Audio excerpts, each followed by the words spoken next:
लखनऊ से मैं हूं अमन, वीओए इंडिया के लिए। इस वक्त हम लखनऊ यूनिवर्सिटी के कुछ फर्स्ट टाइम वोटर्स के साथ हैं। लखनऊ यूनिवर्सिटी की खूबसूरत इमारत तो आप हमारे पीछे देख ही रहे हैं, और इस बात का मैं खुद गवाह हूं कि यहाँ पढ़ने का एक अलग ही मज़ा है। लखनऊ यूनिवर्सिटी उत्तर प्रदेश की इकलौती यूनिवर्सिटी है जिसे नैक ने A++ ग्रेड दिए हैं। आसान लफ्ज़ों में कहें तो यहाँ पढ़ाई ठीक ठाक होती है। ये तो बात हुई आंकड़ों की। असली मुद्दा ये है कि यहाँ से जब युवा अपनी बड़ी बड़ी डिग्रीज लेकर निकलेंगे तो वो क्या करेंगे। लोकसभा के चुनाव होने वाले हैं, वोटिंग होने वाली है। इंडिया में करीब 2 करोड़ फर्स्ट टाइम वोटर्स हैं और उत्तर प्रदेश में 20 लाख। जाहिर है कि इनके वोट बहुत मायने रखते हैं। आइए इनसे जानते हैं कि क्या ये भी धर्म, जाति, पार्टी के नाम पर वोट देंगे या इनके पैमाने कुछ और हैं। आपका क्या नाम है? श्रेया पांडे।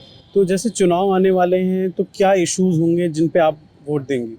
जी, बेसिकली हम लोग जैसे फाइनल ईयर में जब स्टूडेंट्स पहुंचते हैं या कॉलेज में पहुंचते हैं तो सोचते हैं कि क्या जॉब अपॉर्चुनिटीज़ हो सकती हैं हमारी। तो उससे रिलेटेड हम ये भी देख रहे होते हैं कि कितनी वैकेंसीज निकल रही हैं, कितनी अपॉर्चुनिटीज़ मिल रही हैं। तभी उस सोर्स को हम यूज़ करके हम अपना करियर में एडवांस करते हैं कि ये लेना चाहिए कि नहीं लेना चाहिए।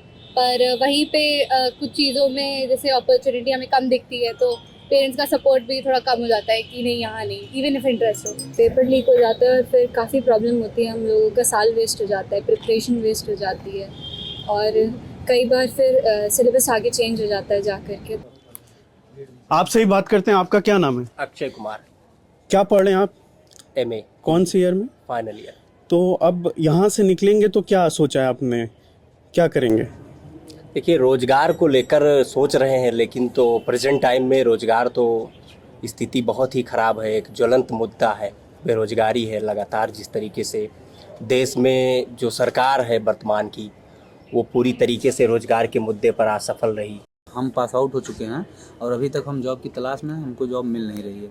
कुछ लोग ये भी हमसे सजेस्ट किए कि आप ठेला लगवा लीजिए और चलवाइए, तो इस तरह का भी चीज़ है। क्योंकि प्रधानमंत्री जब इस तरह की चीज़ बोल चुके हैं तो और भी लोग बोल रहे हैं, तो मुझे इसकी तकलीफ नहीं है। यहाँ पर शिक्षा के लिए न्यू एजुकेशन पॉलिसी बिना किसी तैयारी की लागू कर दी गई है, जिसमें कि अभी आप अगर जाएंगे तो गेट नंबर 1 पे ऑफिस है, यहाँ पर रजिस्ट्रार ऑफिस है, वहाँ पे जाएंगे तो आपको मिलेगा कि हज़ारों बच्चे घूम रहे हैं, उनकी गड़बड़ियाँ हैं, एग्जामिनेशन फॉर्म सही से नहीं भरे जा रहे हैं, ना रिजल्ट सही से प्रिंट हो रहा, कुछ नहीं हो रहा। न्यू एजुकेशन पॉलिसी जल्दबाजी में सिर्फ वाहवाही लूटने के लिए लागू किया गया, सारी शिक्षा व्यवस्था को बर्बाद कर दिया गया है। न्यू एजुकेशन पॉलिसी में कुछ नया अपडेट नहीं है, पुराने सिलेबस को कम कर दिया गया, बल्कि सिलेबस अपडेट किया जाता है, वो कम कर दिया गया। अच्छा, सरकार तो कह रही है कि जॉब्स बढ़ रही हैं, अनएम्प्लॉयमेंट कम हुई है, पर अगर एक ऑर्गेनाइजेशन है इंटरनेशनल लेबर ऑर्गेनाइजेशन, उसकी एक रिपोर्ट आई है, उसका टाइटल है इंडियन एम्प्लॉयमेंट रिपोर्ट 2024।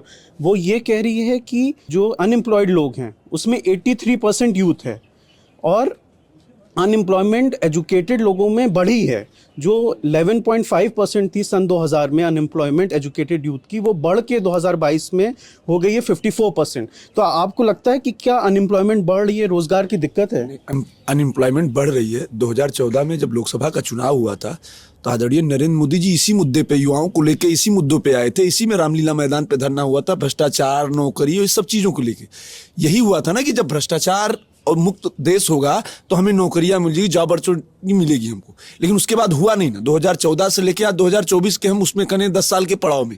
आप सोचिए, उससे आप रिपोर्ट बता रहे हैं, आप ही रिपोर्ट बता रहे हैं, तो आपसे फर्क पड़ रहा है कि सबसे ज्यादा यूथ हो रहे हैं। जब यूथ हो रहा है तो इसका मतलब अभी तक 2 करोड़ की नौकरी की बात की थी प्रधानमंत्री जी ने, आज तक तो दे नहीं पाए। इतने लोग कह रहे हैं कि यहाँ जॉब्स की बहुत कमी है, बेरोजगारी की बहुत प्रॉब्लम है। आप इससे सहमत हैं? बिल्कुल सहमत नहीं है। कहाँ पे कमी है बताइए? हर साल कर्मचारी चयन आयोग 5 लाख भर्तियां करती है। जो लोग योग्य हैं उन लोगों को नौकरी मिलती है, और जो लोग योग्य नहीं हैं वो घूम रहे हैं इधर उधर। अब अपनी खुद को नहीं देखना है, सरकार को देखना है। अब सरकार को कहाँ लिए देखेंगे, पहले खुद को देखिए। और इस पर हम आगे और बताना चाहते हैं कि जो आगामी चुनाव है ये बिजली सड़क पानी पे होगा। बिजली सड़क पानी, BSP वो बहुजन समाजवादी पार्टी वाला नहीं, बिजली सड़क पानी वाला मुद्दा रहेगा। सर, अपॉर्चुनिटीज़ तो बहुत आई, 1 लाख नौकरियां आई, हुआ क्या? पेपर लीक, यही मिलता है हमें। आप टेट का देख लीजिए, पेट का देख लीजिए, पेपर आप आएंगे तो बहुत सारे अपॉर्चुनिटीज़, 1 लाख 2 लाख, वो उनका जो डेटा है वो तो पूरा हो जाएगा, लेकिन मिलता किसे क्या है?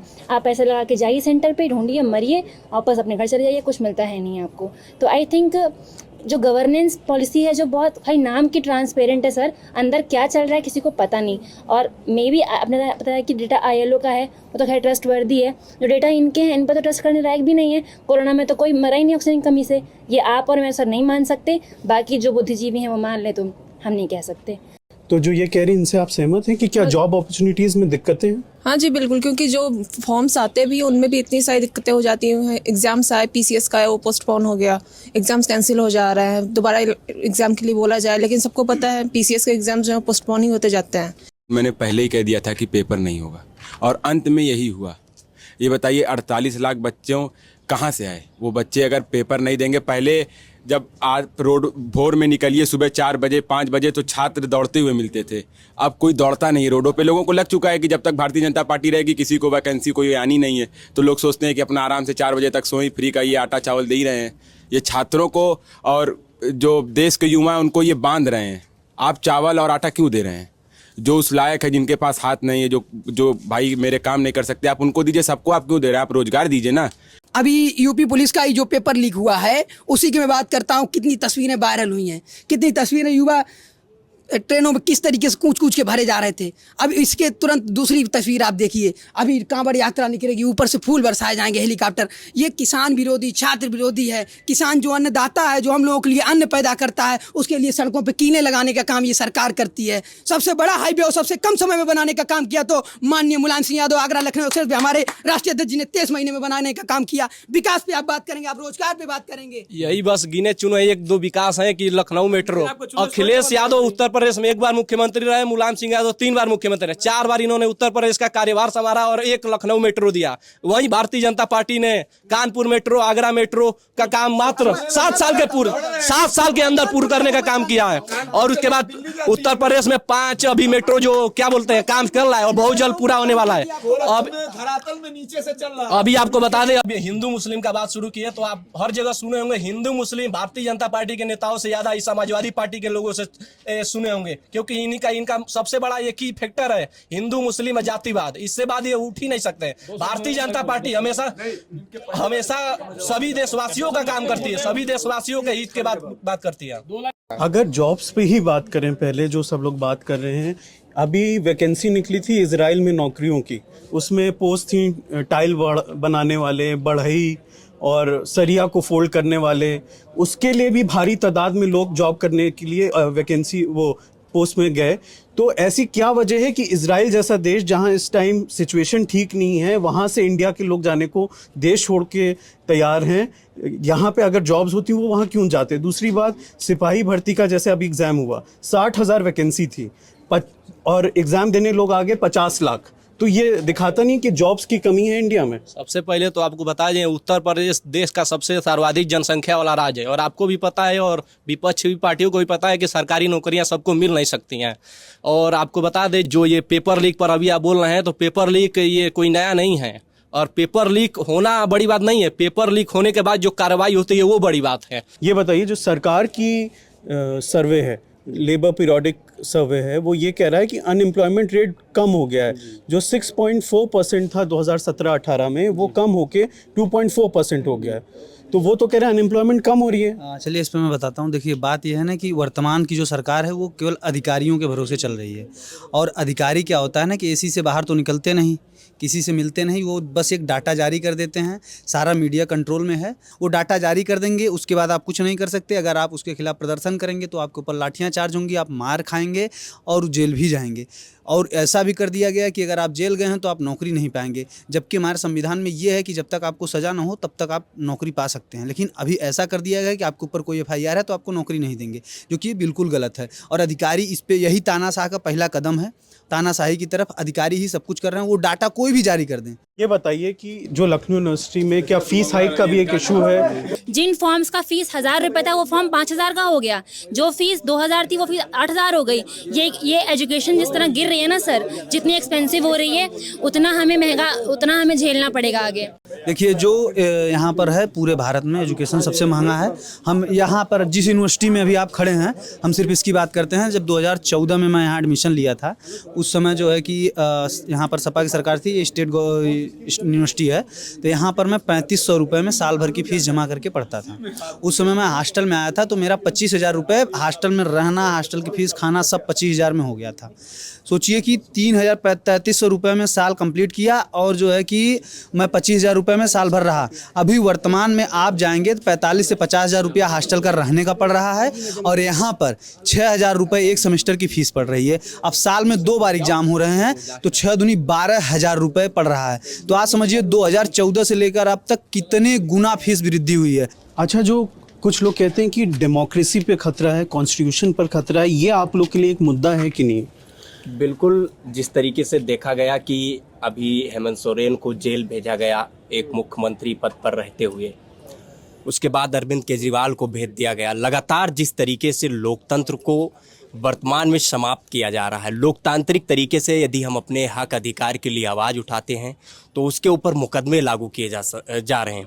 यानी ये कह सकते हैं अघोषित आपातकाल भारत में है और पूरी तरीके से लोकतंत्र को ख़त्म करने की साजिश है और संविधान को बदलने की, यहाँ तक कि भारतीय जनता पार्टी का सांसद ये कहता है कि हमें 400 पार सीटें जिता दीजिए और हम भारतीय संविधान को बदल देंगे। आज स्थिति ये है कि देश में जिस तरीके से लोकतांत्रिक मूल्यों को समाप्त किया जा रहा है, जैसे कि अभी CA NRC लागू किया जा रहा है, हमारा संविधान धर्मनिरपेक्षता की बात करता है, लेकिन यहाँ पर जिस तरीके से विशेष कमेटी को नागरिकता नहीं दी जा रही, कहीं ना कहीं ये संविधान के मूल भावना पे और लोकतांत्रिक मूल्यों पर प्रहार किया जा रहा है बीजेपी द्वारा। तानाशाही इतनी है कि NSY के जो छात्र संगठन का ग्रुप है कांग्रेस का, वो लोग जब पुतला फूके तो उन लोगों के खिलाफ मुकदमा हुआ और जब ABVP के लोग पुतला फूके तो उस पर कुछ नहीं हुआ। ये कहा कि डेमोक्रेसी है।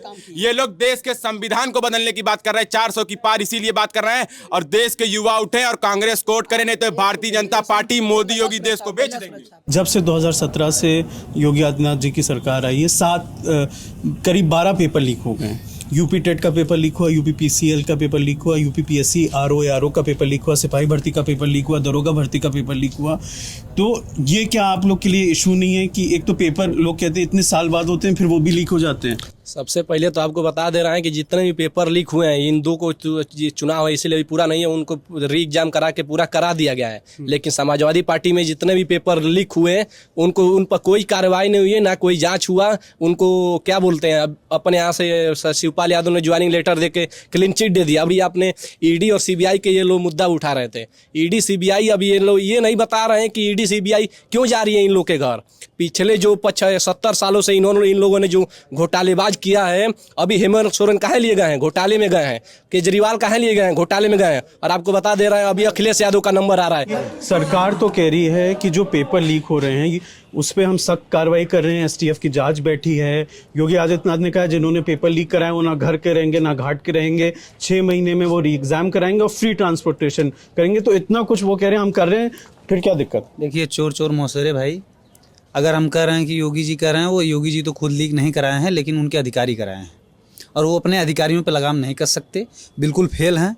उनका बस एक सूत्री कार्यक्रम है कि आओ, जो अधिकारी उनको लिख के दिया है वो बोल दो कि ये हमारा डाटा है, हमने ऐसे अभी बताइए, बोल के गए हैं कि अब लोग जेल जाने से डर रहे हैं। मतलब आप कहाँ इंडिकेट कर रहे हैं? आप संविधान को खतरे में डाल के बता रहे हैं कि अब जेल में भी हत्या हम करा रहे हैं, अब जेल जाने से लोग डर रहे हैं और कह रहे हैं कि अब जो है कि कर्फ्यू नहीं, अब कांवड़ यात्रा निकलती है। अरे भाई, हमें कर्फ्यू और कांवड़ यात्रा दोनों नहीं चाहिए है, हमको रोजगार चाहिए है। और हम तो जब से जानकार हुए हैं, 2006 से हम जानकारी है, तब से हमने कभी किसी त्यौहार में कर्फ्यू तो नहीं देखा। मैं लखनऊ में भी रहा, अपने होम डिस्ट्रिक्ट में भी रहा, कहीं कोई कर्फ्यू नहीं देखा। इनको कर्फ्यू दिखता रहा होगा, हमको तो नहीं दिखा। हाँ, इनके सरकार में दंगे के 200 से ज़्यादा मुकदमे दर्ज हैं और ये कहते हैं कि हमारे सरकार में एको दंगा नहीं हुआ, जबकि आप डाटा जब निकालेंगे तो 200 से ज़्यादा दंगे के रिकॉर्ड इनके सरकार में दर्ज हैं। आप किन इश्यूज पे वोट देने का सोच रही है इस बार? सर, सबसे ज़्यादा तो मुझे लगा है कि इस गवर्नमेंट में धार्मिक असहिष्णुता है जो वो ज़्यादा ही बढ़ गई, कुछ ज़्यादा ही हो गई। और मीडिया का जो वो है ट्रांसपेरेंसी, और एक अलग ही डायरेक्शन में मीडिया जा रही है। जो मीडिया में प्योरिटी रह गई वो नहीं रह गई। इन्फॉर्मेशन की इस एज में इतना ज़्यादा मिसलीड किया जा रहा है कि मतलब आप अंदाज़ा भी नहीं लगा सकते। और मतलब कोई ये नहीं है कि हाँ डायरेक्ट आप आके इंटरव्यू वगैरह, ये सब चीज़ें जो है बहुत बेकार तरीके से, बहुत अलग ही डायरेक्शन में लेके जाया जा रहा है, प्रोपेगेंडा चल रहा है, यही सब। मैं आजमगढ़ से आता हूँ और जिस वार्ड में मैं रहता हूँ, बाज बहादुर वार्ड में, उसमें 1600 मकान हैं, जिसमें से 1100 मुसलमानों के, हम उनसे कभी खतरा था ही नहीं। एक भाईचारा का वो होता है। दशहरे में हमारे यहाँ मूर्ति लगती है, वो जब 1:30 बजे नमाज पढ़ने जाते हैं, हम लोग थोड़ा सा डीजे धीरे कर देते हैं। इसमें क्या वो है भाई, वो अपनी नमाज कर लिए 10 मिनट की, 5 मिनट की, हमने अपना डीजे थोड़ा सा बंद कर लिया, उसके बाद हम लोग तेज कर लेते हैं। और मैं आपको बता दूं, आजमगढ़ एक ऐसा जिला है कि जहाँ पे, और जयपुर में भी आपने देखा खाटू श्याम जी का मेला चल रहा था, वहाँ पे मुसलमानों ने जो निशान लेके जा रहे थे खाटू श्याम जी के, मैं भी एक श्याम प्रेमी हूँ, जो निशान लेके जा रहे थे उन पे पुष्प बरसाने का काम किया। और जब आजमगढ़ में मूर्ति विसर्जन का काम होता है तो लोग आजमगढ़ के मुस्लिम भी जाते हैं, उसमें विसर्जन तक जाते हैं। कहाँ से धर्म को खतरा है? कभी धर्म को खतरा था ही नहीं। भारतीय जनता पार्टी को देश से खतरा है, इसको ये धर्म से ना जोड़ें। संविधान पे खतरा है। छात्र नौकरी करना चाहते हैं, उनको नौकरी नहीं मिले, उस पर खतरा है। छात्र राजनीति पे खतरा तो मंडरा चुका, पूरे तरीके से खत्म कर दिए छात्र राजनीति। क्यों खत्म कर दिए? देखिए, रविंदर सिंह भाटी राजस्थान के, वो छात्र राजनीति से निकले हैं, और योगी जी खुद छात्र राजनीति से निकले हैं, राजनाथ सिंह खुद छात्र राजनीति से निकले हैं। आप छात्र राजनीति क्यों बंद कर रखें? जवाब देना होगा, और हम लोग बहुत जल्दी इसके लिए बहुत अहम मुद्दा लगा के और विधानसभा के घेरने का काम करेंगे 2027 से पहले। तो ये थे स्टूडेंट्स के मुद्दे, फर्स्ट टाइम वोटर्स के मुद्दे। अगर सरकार इन पे काम करे तो सबकी ज़िंदगी बहुत बेहतर हो जाएगी।